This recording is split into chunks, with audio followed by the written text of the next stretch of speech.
Hello, magandang alas 12 na pala. Magandang tanghali po sa ating lahat. Mega mega shoutout dyan sa mga nanonood eh. May konti lang akong content tips. Pero pupunta po ako going to Makabebe. Sa may nagdonasyon po pala ng medyo matagal na to eh.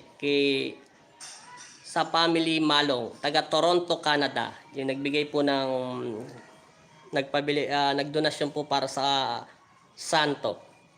Pero mamaya ibablog ko po yon. Magjo-ride kami ng asawa ko to Makabebe. Sana po hindi baha doon kasi nagbabaha po doon pag umuulan, nag-high tide eh. Pero may konti po akong tips na mabibahagi sa inyo. Alam niyo po ba, ito sa karanasan ko sa paggagamot. Tips lang po ito. Magandang umaga din po sa iyo, Marlo Polo Nava. Mega mega shoutout sa iyo. Ito content tips lang to ha. Medyo nag-live lang ako. Pero mamaya road trip kami po to Makabebe para lang kunin yung santo doon. Sana medyo madilim ang panahon. Wag lang sana baha doon kasi lulubog yung motor. Baka tumirik. Kawawa naman ako at saka yung asawa ko. Isasama ko siya. Ito lang ha. Maraming salamat po sa nagbigay nyon. Kay Ate Family Malong. Ito content tips lang po ito. Kasi palis na po ako eh. Hintay ko lang matapos kumain ng asawa ko. Ang sinasabi ng iba, nagpapagamot sa akin, lagi naman po siya nanonood eh. Pero maraming salamat sa iyo. Ito sasagutin ko ulit ito rito. Kung ikaw ay nagpapagamot, kanya-kanya po ang mga abilidad ng isang manggagamot na binigyan ng karunungan ng Panginoong Hesukristo. Katulad sa akin, ang karunungan na binigay niya, lipunin ang mga demonyo at ibalik ang mga tao sa pananalig at pananampalataya, alisin ang galit at inggit sa kanyang kapwa. Ito pag sinabi niyo pong gabay, ang number one gabay natin ang guardian angel natin. Sila po ay makapangyarihan. Ibinigay siya ng Diyos sa atin, depende po sa mga manggagamot yun. Ito kasi, ang sinasabi nila, ano po ba ang third eye? Itong mga mata natin. Ang third eye po, ang dalawang mata natin, yun po yung third eye. Yung talukap ng itim natin, yun po ang mata ng mga anghel na ibinigay ng Diyos. Dalawa po kasi minsan ang anghel ng isang tao. Yung sinasabi nila may third eye. May anghel po siya rito, may anghel po siya banda rito sa may noo. Yun po ang sinasabi ng mata ng lahat. Yun po yung sinasabi ng mga unang panahon ng mga manggagamot na tagang dantaw na po sila. Ang third eye po, walang mata dito sa noo, isa. Sabi ng mga guardian angel po yun, ang mata na isa ay galing sa demonyo. Sila ay mga mata ng mga masasama. May mata sila, nakakakita sila, kaya nga sila bad spirit, devil eh. Pero iba ang mata ng dalawa. Ano bang silbi ng matang nitong dalawa natin? Yan po yung binibigay ng Diyos na sinasabing third eye. Pag sinabi ng mata ng lahat, ang guardian angel natin yun. May angel po tayo minsan sa batok pag talaga tayong mga manggagamot na binigyan ng karunungan ng Diyos. Mismo ang Diyos na nag-gift sa isang taong nito. Ito ay karapat dapat. May ganun pong tao. Pero yung sasabihin po ng iba, katulad nito, sasabihin nila na narinig ko lang to sa iba kong pasyente sinishare ko lang sa inyo lahat ng natutunan ko, kinang sulumiko at nagturo sa akin ng Poong Jesus Nazareno. Pag sinabing naniniwala ka na sa Diyos, ang number one, ang unang gabay mo ang Panginoong Kristo, sa ngalan ng Poong Jesus Nazareno. Pangalawa po, ang pangalawang gabay natin, pangatlo, ang guardian angel natin. Kaya nga sila nilagay dyan para tatawag sila sa Panginoong Kristo at dadagdagan ang kapangyarihan nila. Sila ang gabay natin. Hindi mo na kailangan dumaan o marami pang proteksyon sa katawan para tawagin ang mga agimat mo. Kaya pag sinabing may sibo at agimat, iba po kasi ang agimat na sinusuot, nilagay sa baywang. Iba po ang kapangyarihan niya. Iba rin naman po yung bato galing sa puso. Pag may bato ka sa puso, automatical, sila ay nasa sa iyo na. Ipinagkalob siya ng Diyos na batong, basta po kakaiba yun, maputi po yun na makinang. Pag nasa puso mo na at isinali na sa iyo, at inilunok mo na yon at ibinigay na sa iyo ng kusa ng Panginoong Kristo, automatic po yun. Kung saan ka pumunta, matulog ka, ano mang gawin mo sa buhay mo, bahala ka kung saan ka pumunta. protection nyo na yun sa katawan mo. Sila na ang magiging shield mo. Kasi pinag-isa na ang katawan lupa mo. Doon sila bumabase sa katawan lupa. Sa Espiritu Santo, ang Diyos pa rin. Siya pa rin ang una sa lahat. Yun lang po yun. Kaya nagtataka ako, bakit matatanggalan ka at kailangan mo mas malakas at huwag ka magpapasakop sa iyong gabay.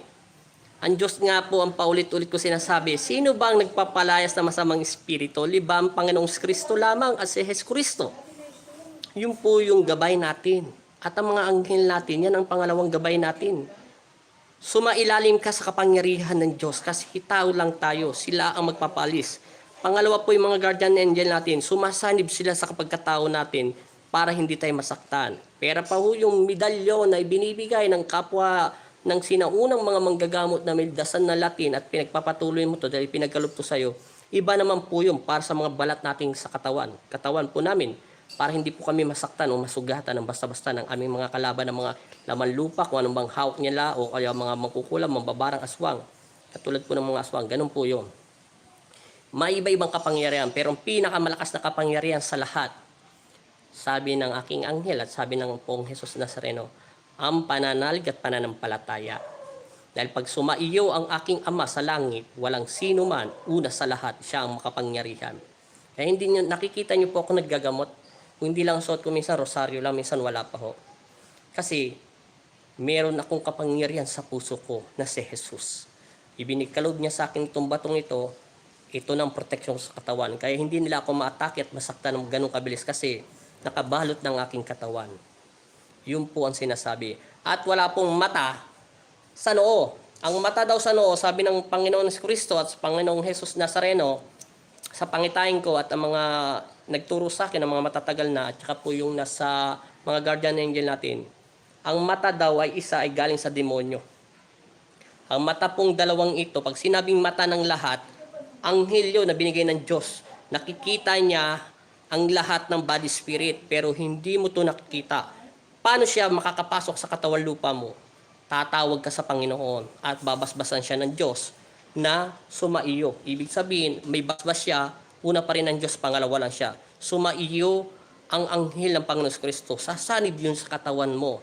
At ang mata niya ay magiging mata mo. At makikita mo ang kung sino ba talagang nasolve ng katawan ng tao o kung saan ka man nagpupunta. Yun po yun. Ganun po yun na sinasabi. Makikita mo kung sino ang kalaban mo. Kung siya ba'y tao, kukulang ba siya, nausog ba siya, o demonyo siya. Yan po ang third eye. Hindi po ang mata sa noo. Demonyo daw po yun. Paniniwalaan ko ang aking sinabi ng aking Ama at mga anghel ko dahil sila ay instrumento at sinugo ng Panginoon Kristo. Dahil sila ang Diyos natin. Hindi kung sino-sino lamang. Kasi bago ko po ako natuto maggamot at pinagkaloob sa akin ng Panginoon, mabusisi ako nagtanong ang lahat ng bagay. Kung ito bang kapangyarihan ito, kung kanino ba ito galing. Bakit nyo ko pinili at tinakda nyo ako? Kasi maraming tanong ang mga tao. Kailangan natin na matinding pananampalataya. Yun lang po yun at maraming salamat. At pupunta po kami ng aking asawa sa going to Makababy kami. Sana po makuha na namin yung santo kasi tumawag na po. Ito ay matagal na po ito donasyon ni Pamilya Malong, taga Toronto, Canada. Mega shoutout sa iyo. At maraming salamat po sa mga nanonood at God bless po sa inyo lahat. Sana matapos ng pandemic nito at magkaroon ng trabaho ng mga tao sa mundo para sa pamilya nating lahat. At maraming salamat po. At God bless din po sa inyo. Marco Polo. Mega shoutout po sa inyo. Maraming salamat po sa panonood nyo sa akin. Pagpalain nawa kayo ng Panginoon Kristo. At pagpalain nawa ng Panginoon ang taong nag-donate nito sa kanyang pamilya. Taga Toronto, Canada. Maraming salamat po ate. Isasama ko kayo lagi sa panalangin ng lahat ng taong nagpapagamot sa Panginoon Kristo sa ngalan ng Poong Jesus Nazareno. Paniwalaan nyo ang aking sinasabi. Ang Diyos lamang ang makapangyarihan sa lahat. Kahit ako'y pinakita ko na sa inyo ang lahat ng medalyon na binigay sa akin, hindi ko sila sinusuot. Basta-basta. Kung naririnig nyo ako, minsan tinatawag ko si Rafael, ang Karanghel. Yun ay pinagkalob ng Panginoon sa akin. Pero isa lang ang anghel ko, si Angelito. Ang pangalan ng aking anghel ay si Angelito. Siya ay anghel. Plus yung tatlong kerubin ko na si Ella, si Iya, si Andiel. Sila ay kerubin ng Panginoong Kristo. Yun ay isang babae at pangalawang babae at ginto po ang buhok ni Ella. Siya po ang humahawak ng talaan ng mga patay. Kung tagang totoong patay ang kaharap ko, ang panalangin ay si Iya. Dinidetect niya sa akin at sinasabi niya sa aking isipan kung tao ba to o hindi tao ang kaharap ko. At si Angel ay siya ay napakatalino na anghel ng Diyos. Mabilis siya makapag-isip para pasok niya sa akin sa utak ko, tinatranslate niya sa utak ko kung sino ba talagang kaharap ko. Si Rafael, si Gabriel, ang aking mata ng lahat. Siya ang aking mga third eye o mata ko. Siya po ang tagapaglaban ko. Si Gabriel naman o si Rafael ay nasa bato ko. Si Gabriel ay sa unahan ko. Sila ang sandata ko. Yan ang kapangyarihan ng binigay ng Panginoon sa akin. Yan lang at wala nang iba. Pangalawa, pangatlo, pangapat, ang mga bato ko sa puso ko na si Jesus sa sinagbanahaw at ang aking kanang kamay ay galing to sa Panginoong pong Jesus Nazareno. Meron to kakaibang kakayahan pero kahit ako mahirap ipaliwanag. Minsan pinapatong ko lang to at nadidetect ko ang mga masasamang espiritu. Yan lang ang kapangyarihan ng binigay sa akin ng Panginoon. Walang iba man. Kaya sinabi niya sa akin, wala kang tatawagin kung hindi ako dahil ako magagamot sa mga tao. Kaya minsan nakikita ko kung nagsisinungaling ang isang pasyente, lalo pagkaharap ko, may sapi-sapian lang siya. Minsan sinasabi ko lang sa kanya, dala lang yan ng emosyonal. Kahit wala kang sakit na spiritual, kundi physical. Pero ginagawa ng Panginoon kahit may sakit siyang physical, ginagamot pa rin siya at kusa itong gumagaling. Yun lang po at maraming salamat po sa lahat ng nanonood sa akin. Pag ito, dumating na panahon, maraming salamat po sa inyo at God bless all sa inyong lahat. Maraming salamat po.